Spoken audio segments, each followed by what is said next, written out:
Olá pessoal, aqui é o Carlos Martins para mais um vídeo de mercado em 5 minutos. Dessa vez para o fatídico 11 de setembro de 2014 com os fechamentos do dia 10. Ibovespa hoje, primeiro eu queria dar um recado.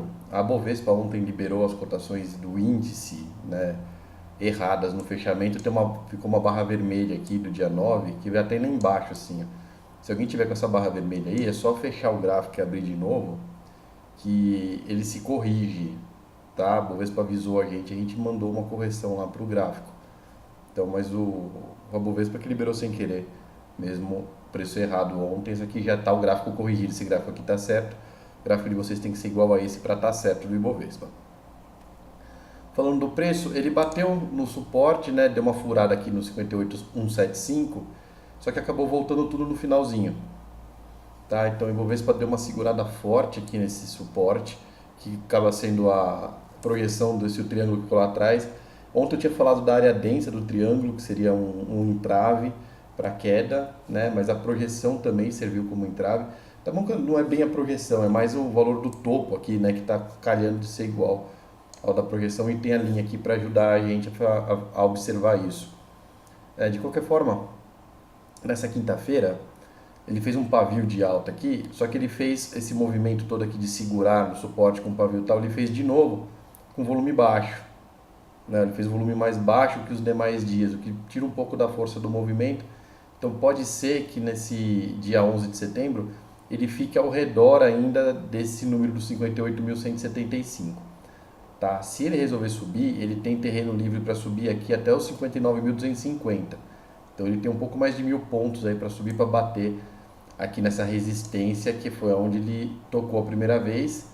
E dessa vez ele passou batido, né? Ele faria, se tocasse aqui, o segundo ombro, que levaria essa figura a se tornar um pequeno ombro cabeça-ombro, né? Tá um pouquinho disforme, porque os ombrinhos iam ficar miúdos, mas ia ser mais ou menos a figura ombro cabeça-ombro.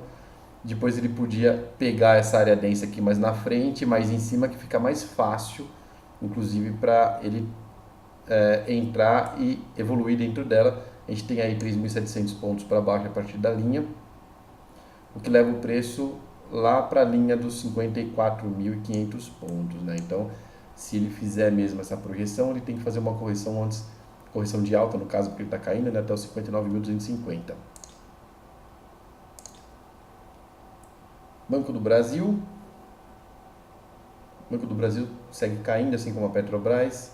Né, a Vale não resistiu mesmo aos R$ 25 também, todo mundo caindo, por isso que o Bovespa deu essa quedinha.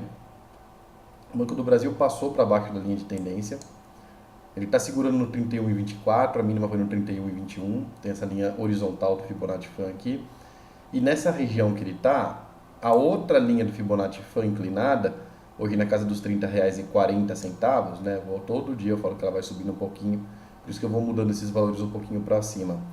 R$30,40 é o objetivo desse movimento aqui.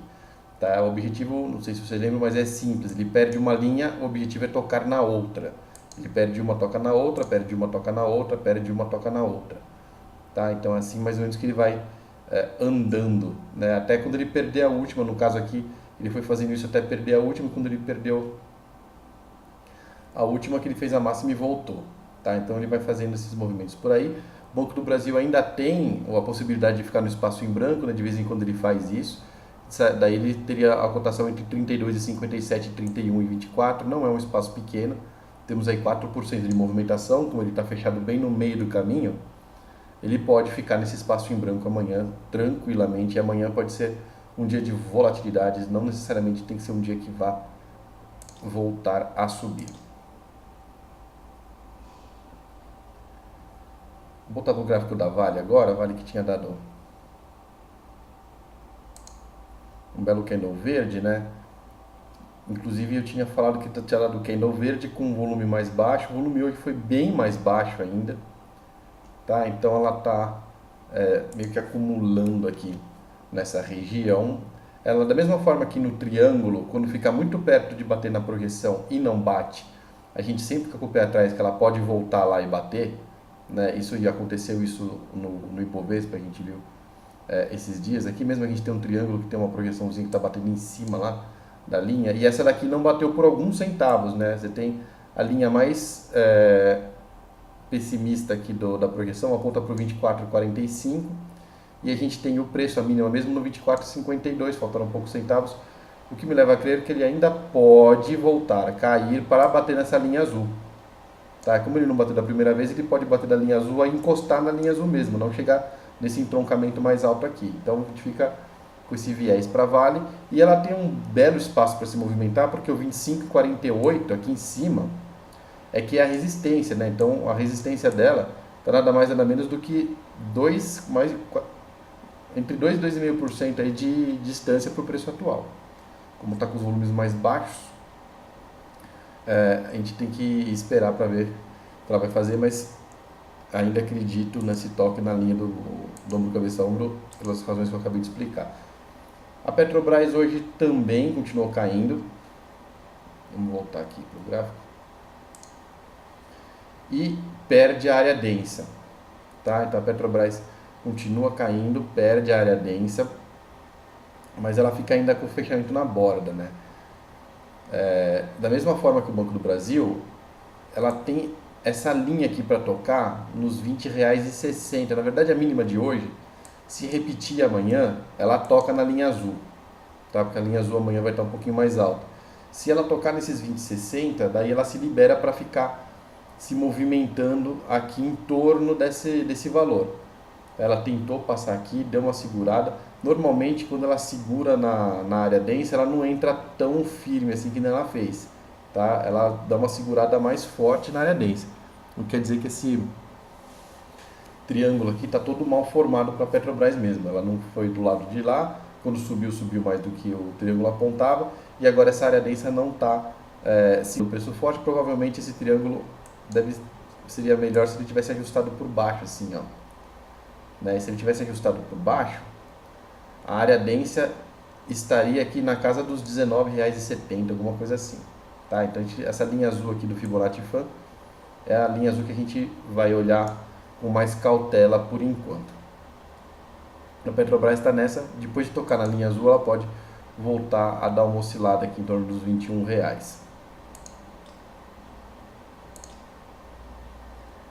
Para encerrar, vou falar do Dow Jones. Dow Jones que está se mantendo nos 17 mil pontos. Vamos lá. Ele deu uma porrada para baixo ontem. Hoje ele voltou. Não lembro que eu falei que ontem não queria dizer nada a perda dessa linha pontilhada, porque essa linha pontilhada, na verdade, ela abre projeção para cima e não para baixo. Né? Então, perder a linha pontilhada para baixo aqui não quer dizer nada, esse ombro, cabeça, ombro invertido lá de trás.